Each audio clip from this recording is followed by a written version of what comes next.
Hi everyone, John here. Welcome back to my channel. So today I'll be talking about the basic concepts like abstraction, encapsulation, inheritance, and polymorphism. So without waiting, let's get started.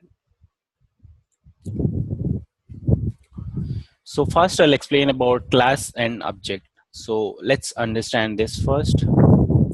So class, this is the core of any modern object-oriented programming language such as Java, C#.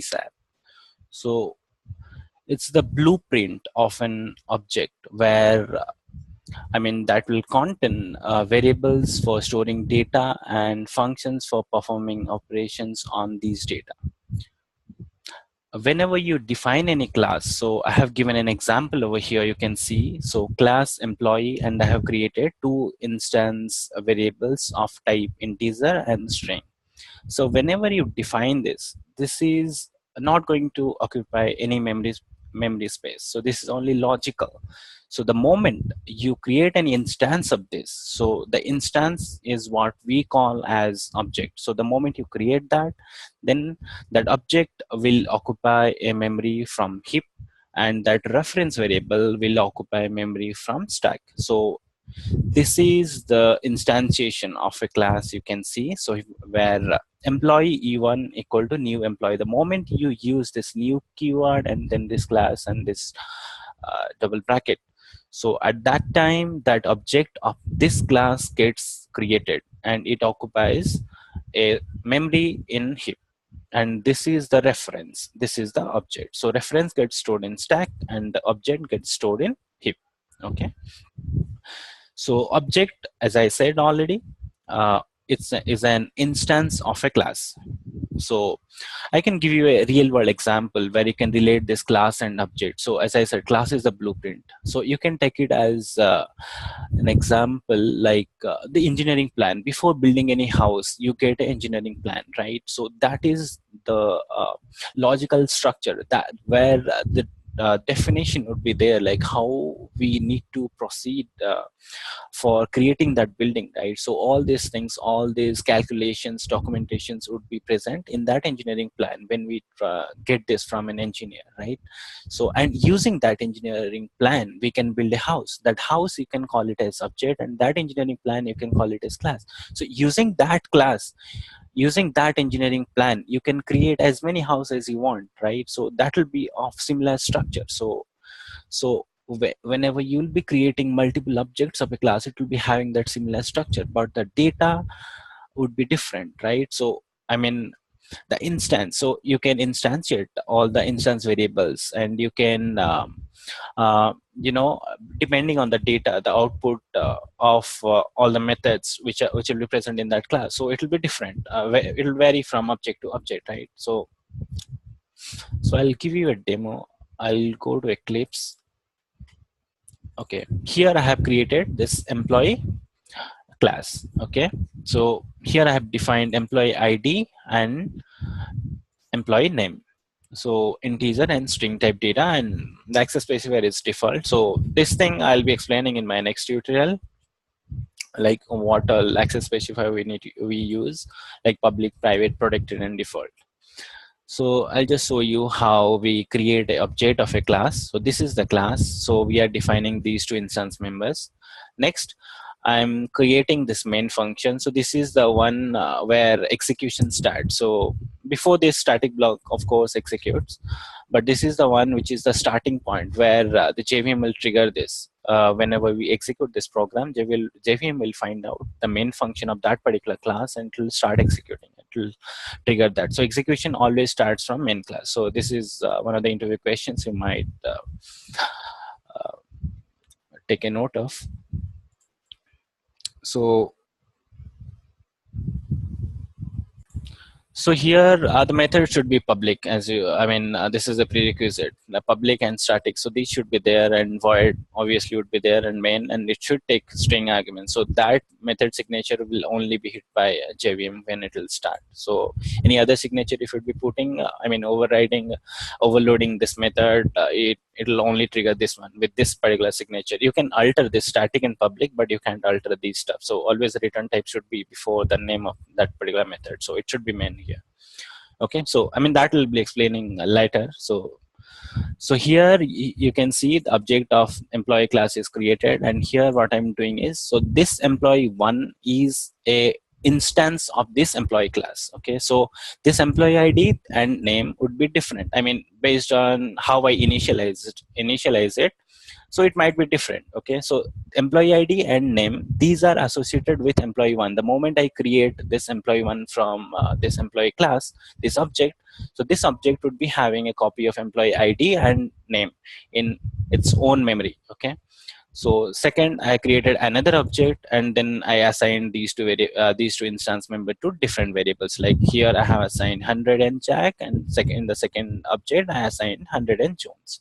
Then I'm trying to print the name of both the objects. So here I'll print it, and you can see the first output is Jack and second output is Jones. So it's like these are two different objects. Okay.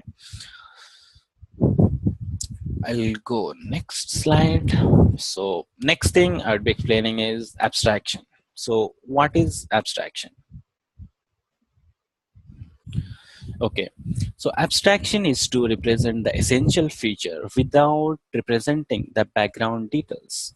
So abstraction lets you focus on what the object does instead of how it does it, right? So I'll give you a real-time example, like file reader class, you have that, right? So what internal implementation it has, you don't need to worry about that, right? So all these things are abstracted out from you. You can directly go ahead and use it in your method, right? So if anyone doesn't know, I mean, obviously you won't be knowing file reader class. So it is a utility class which is provided by Java for reading files. Okay, so I mean, I'll be creating tutorials for that, how to read files and all.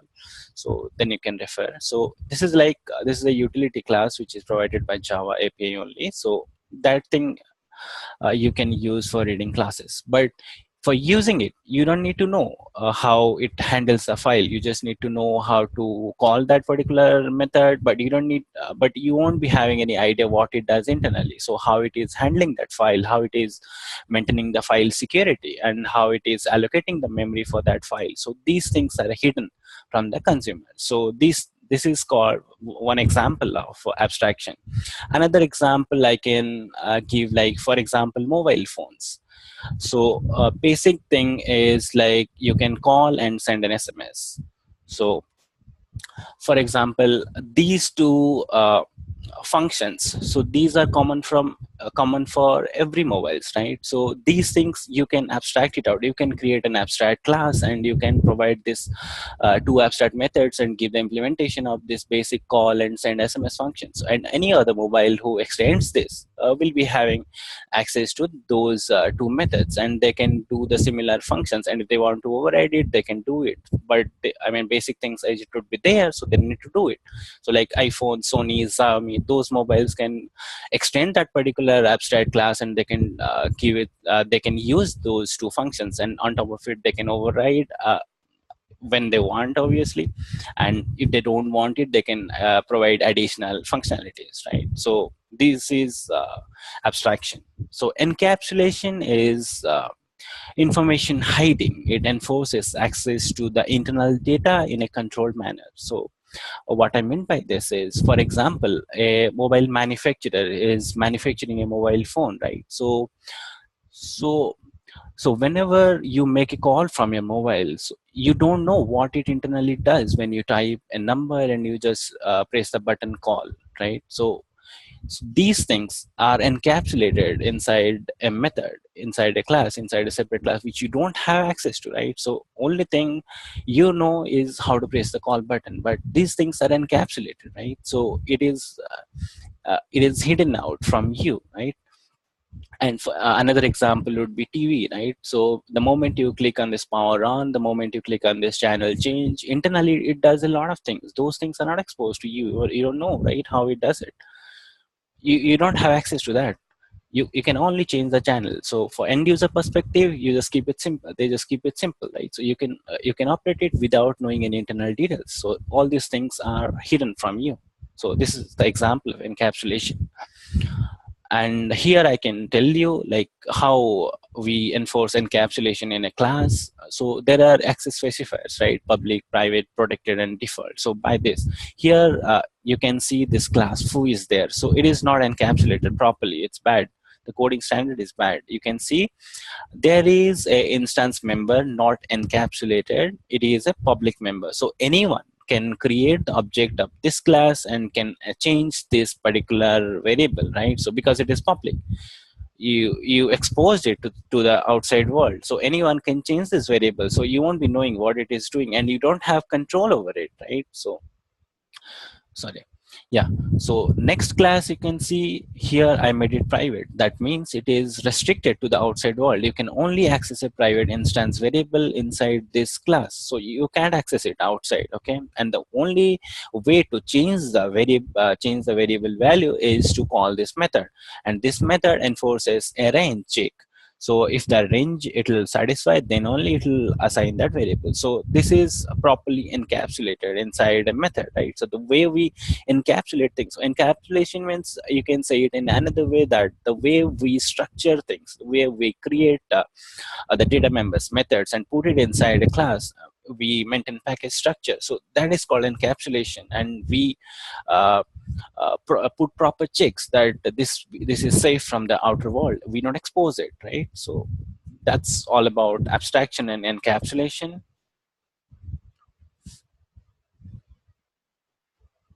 Next thing is inheritance. So inheritance is the mechanism by which an object acquires some or all properties of another object. So here in my example, I have this class calculation. This has one instance member like result, and two methods, subtract and add. And this class extends this calculation method, and it has another method, multiply, and in main method I'm doing this. So I'll explain this in Eclipse. So let me open Eclipse, how it does and how we do inheritance over here. So why we need inheritance? The first question I want to answer, the reason we need inheritance is we don't want to repeat the codes. We don't want to repeat the functionality which is already given by another class, right? So it so the way we do it is by inheritance. So for example, a class A is there, and in class A two methods are there, and in class B we need those two methods. So we don't need to copy the methods which are present in the class A. What we can do is we can extend the class A. So in this particular example, you can see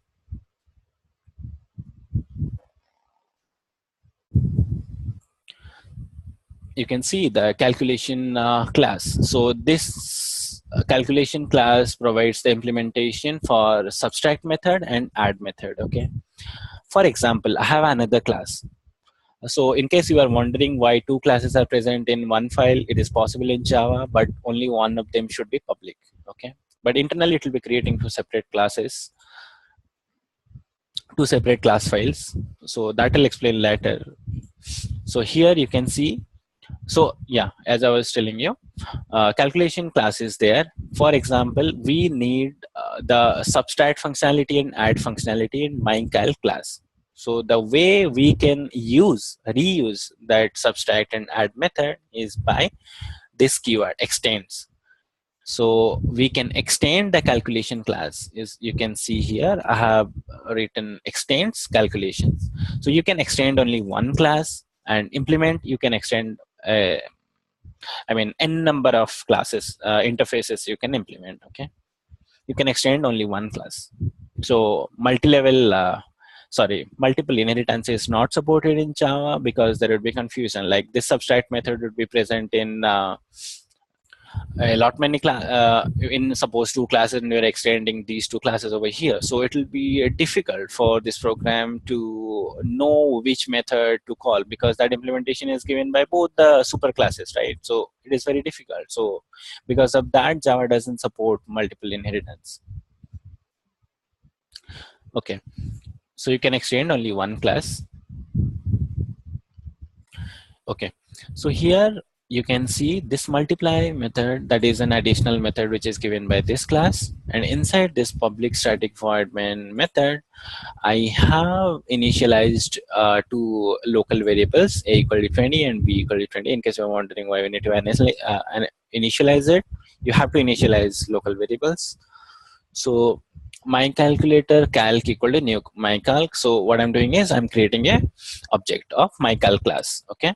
So then what I'm doing is I'm using this object to call this add method. So what it is doing internally. So when the moment you extend this calculation class, you have access to this method, and this instance member. So you have access to these three. So here you can see in this particular class we haven't initialized result anywhere, so it is referring to this only, this initialization. Okay, so the moment I do this add call, so then it is calling this method over here and it is getting us the result. It will print it. So I have given this out statement over here, it will call this add method. So I am reusing the method which is defined in calculation class by using extends. So this is the benefit of inheritance, and same goes for subtract. So the moment I call this subtract, it calls the parent method, because in this class it doesn't, it's like copying, these two methods over here. The moment you do that, you have access. It's like these two are present virtually over here, so you don't see it, but it is actually there. So it's like calling the same function inside that class. It's like that, you can assume, right? So, and when you call this multiply, it calls the multiply method which is present in this class. This is inheritance. You inherit the methods, data members of the parent class. Okay, so always it's like the child class will have access to the parent class, but from parent you can access the child. Okay, so this is all about inheritance. Next thing is polymorphism. So what is polymorphism? Polymorphism means to process objects differently based on their data type. So it's like, I'll give you a real-time example, like car. It has a gear transmission system and it has 4 front gears and 1 backward gear. Okay, so whenever you accelerate the engine, so depending upon which gear, whether it is forward or reverse, the amount of power, the moment, the direction, that will be different, right? So that will be different. It is based on the runtime, right? It depends on the situation. So there are two kinds of polymorphism. So when I'll be explaining it in code, you'll get a good understanding. So there are two kinds of polymorphism in Java. One is static polymorphism that we call as method overloading. So method overloading is possible only when you change the number of arguments, and it is possible when you change the data type of the arguments, the parameters which are taken by a method. But method overloading is not possible by changing the return type of the method only, because and during you can't say the return type as long as it has already written. As long as you don't invoke that method, you won't be having any way what could be the return type. So overloading is not possible. This is actually compile time polymorphism. This is another name of static polymorphism is compile time polymorphism. So during compile time, it has no way to know what would be the return type of that method. So during runtime only, it will come to know that. So method overloading is not possible by changing the return type. So what I mean by these three statements, I'll explain this in Eclipse. So bear with me.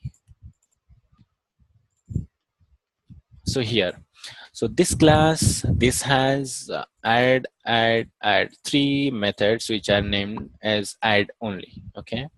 So what I'm trying to make you understand is, so here you can see this method is taking integer a and integer b as the parameter, and this method is taking 3 parameters and all are integer.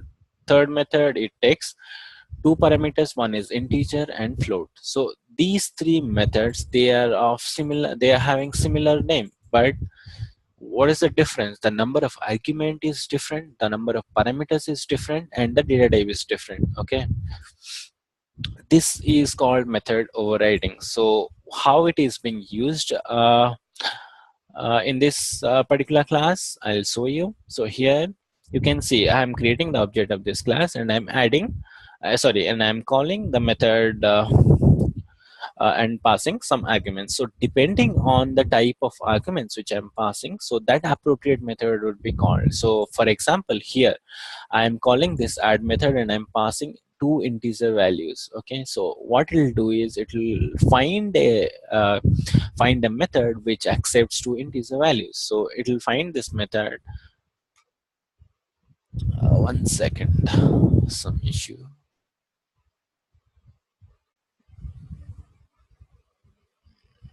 Yeah, it will find a method which accepts two integer type data types, and then it will invoke that particular method.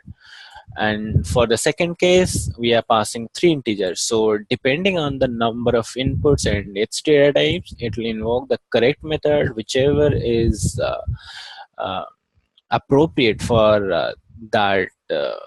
I mean, whichever method, whichever method can handle those many parameters of that kind of data type, so it will call that appropriate method. So in the second case, it will be calling the second add method, which takes three integer parameters, and in the third case we are passing an integer value and a float value, so it will call the third method. So I'll run it and I'll show you.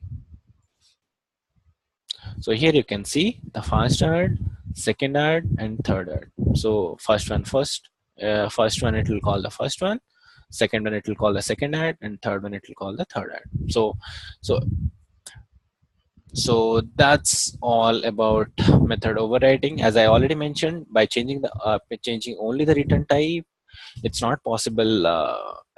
Method overloading is not possible. Okay, you can only do method overloading by changing the number of data types and the type of data it is taking as parameters.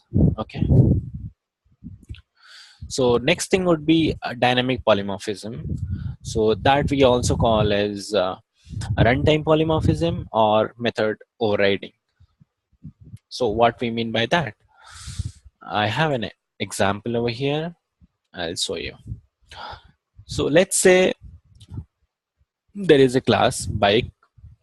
It has a run method, and this class, another class, it is extending that bike class, and it has another run method. This is overridden. Okay, so it is extending another parent class, and it has given a overridden run method. And third class, it is again extending this bike class, and it is giving an implementation of run method. Okay, so what I'm doing inside main class, so this is just a tester class I created.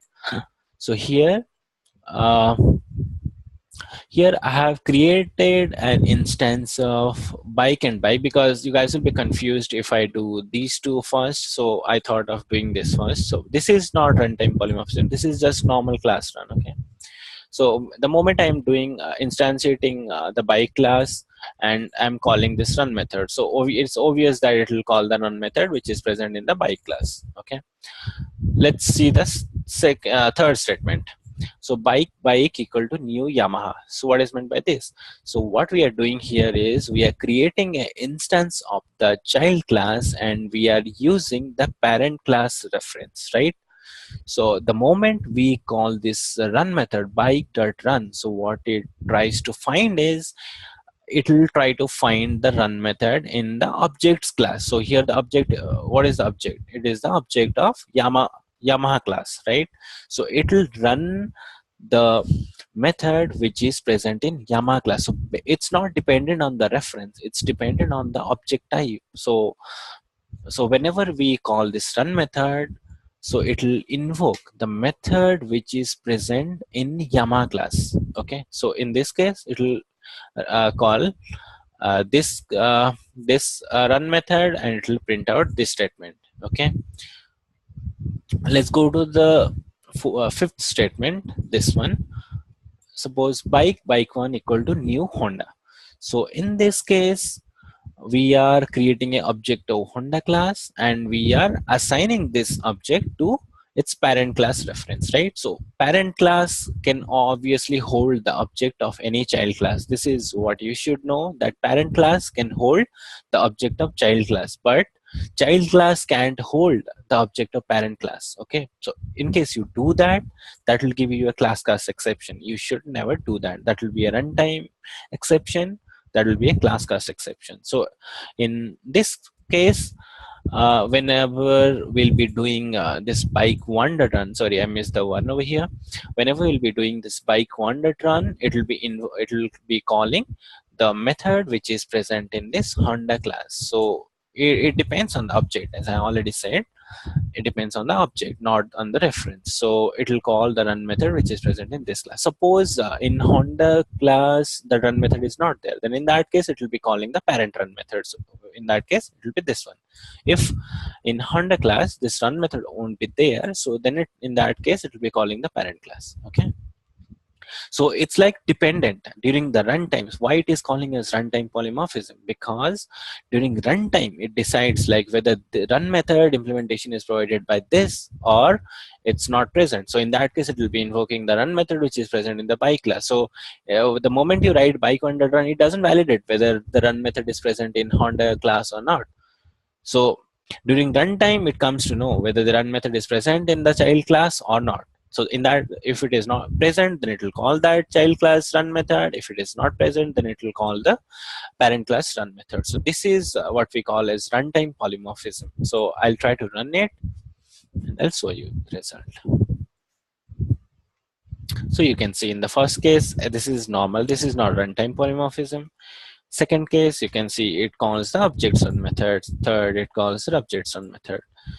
Let's say I'll remove this run method over here. As I was telling you, it will call the parent class, right? So the moment I do that, in the third case, you can see it called the parent class run method, right? In the third case, you can see this run and this runs are associated. Okay. And another thing I was telling is you can't hold a parent class object in a child class reference, right? So what I meant by that is the moment you do this, for example, you do like this equal to new of bike. Okay, this is not possible, right? So you can see this can't convert bike to Honda, but you can do a casting over here and you can avoid this compile time error. This is illegal. Okay, so the moment you do that, it will give you a class exception. You can see class exception. This is not possible. This is only possible. This is only possible. Okay, so that's it, guys. If you like my video, please give me a thumbs up and subscribe to my channel because I'll be uploading similar kind of videos. And I hope I have I hope this information has been really helpful for you. Thank you. Over and out. Bye.